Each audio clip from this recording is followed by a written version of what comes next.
I'm present here in Azad Maidan at the moment where drivers pretty much from across Maharashtra have come here to protest against the Ola, Uber and Rapido companies, and at the same time they are also protesting against the transport department and very specifically the transport minister, that is Pratap Sarnaik, who has been referred to as a Tesla minister in this protest. I have with me Mr. Dr. Keshav Shirsagar, who is leading this protest. Let us try and talk to him to understand where exactly is this protest, which started almost a fortnight ago, going from now onwards. Dr. Shirsagar, a lot of people have come here. We're expecting more people to join. If you could just briefly explain what this protest is to us, it would be of great help. You can see the biggest question right now we have is who is bigger, Ola, Uber, Rapido or the elected government, because the companies are not listening to government at all. You all can see the government have issued many directions and orders to companies to comply with the rates that has been issued by the government, but company is not obeying the orders of the government. Also,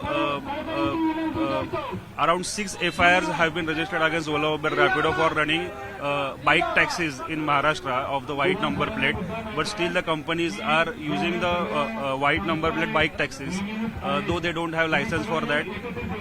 They should be ideally blacklisted by the government, but these people gave them a license for 1 month again.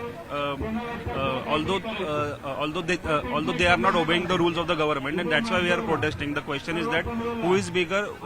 Why officers are not able to take any action against the companies? Is it because of sponsorship that the minister received from the companies? The officers are not able to take any strict action against the companies, and they are taking actions only against the drivers. Dr. Shirsagar, we also saw that a reference was made to the transport minister as Tesla minister, and we have received videos where these protesters have symbolically begged for money so that they can give it to the transport minister. So what is that entire symbolic protest about? What could be the ideal conflict of interest is what we saw in last month. The FIR has been filed against Ropen.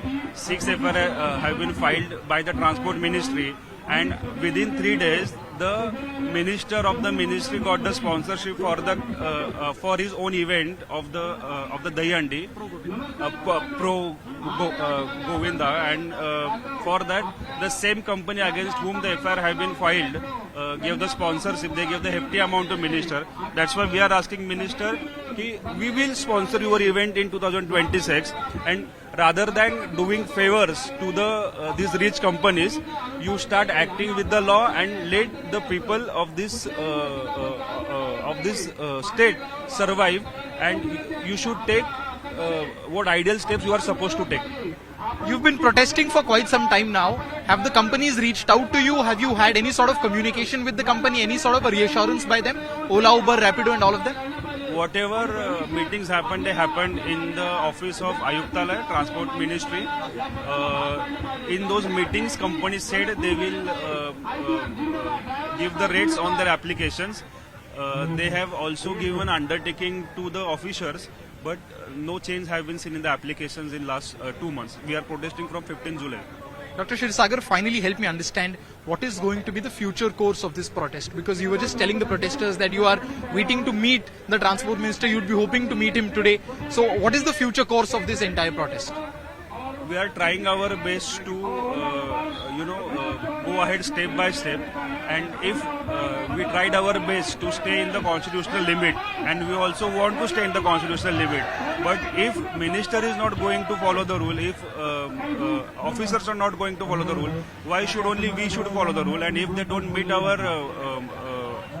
whatever we are expecting them to do, then we have no option but to stay chakka jam, and we will ensure that the whole Mumbai, whole Pune and whole Nagpur is stopped. Finally, also this was supposed to be some sort of a political protest as well, because from what I know, the drivers were going to take an oath to not vote for Mahayuti again. Is that right? That's what the thing is.